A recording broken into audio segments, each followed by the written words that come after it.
മണ്ണൊരുക്കാം കൂട്ടരെ, മനസ്സൊരുക്കാം കൂട്ടരെ, മണ്ണറിഞ്ഞേ പണിയെടുത്ത് മുന്നേ. അപ്പോഴേക്കും എന്ത് ചെയ്യും? ഇത് വളർന്നിട്ട് ഒരു വശത്തേക്ക് ചാടി. മനസ്സിലായോ? ചാഞ്ഞ് അങ്ങനെ കിടക്കുമ്പോൾ ഈ കൊയ്യാൻ ഇറങ്ങുന്ന ആളുകൾക്ക് അത് അറുത്തെടുക്കാൻ വളരെ സൗകര്യപ്രദമായിട്ട് കിടക്കും. അതായത് ആടിക്കുഴഞ്ഞ നദിമാരെ പോലെ ഇങ്ങനെ ചാഞ്ഞ് കിടക്കും എന്നാണ്. എന്നിട്ട് അതിനെ പതിയെ എന്ത് ചെയ്യും?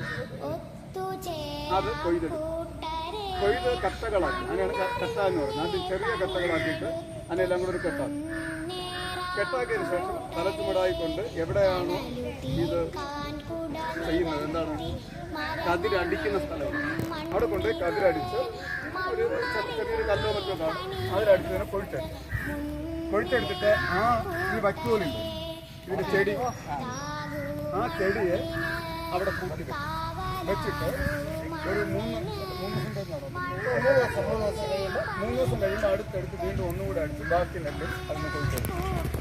എടുത്തതിന് ശേഷം എന്ത് ചെയ്യും?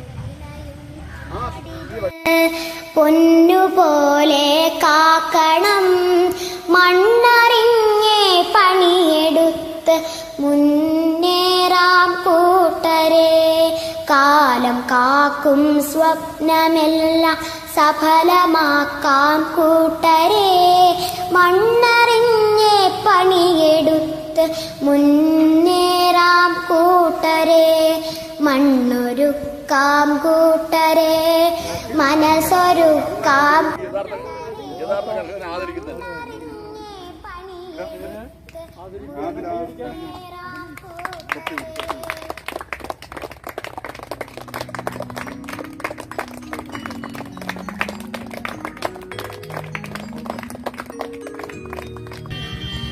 മണ്ണൊരുക്കാം കൂട്ടരെ, മനസ്സൊരുക്കാം കൂട്ടരെ, മണ്ണറിഞ്ഞേ പണിയെടുത്ത് മുന്നേറാം കൂട്ടരെ, വിതച്ചു നേടിയ നാടിത്, കൊയ്തു നേടിയ നാടിത്, മണ്ണറിഞ്ഞേ പണിയെടുത്ത് മുന്നേറാം കൂട്ടരെ, നീർ നിറഞ്ഞ തടത്തിനായി ഒത്തുചേരാം കൂട്ടരെ,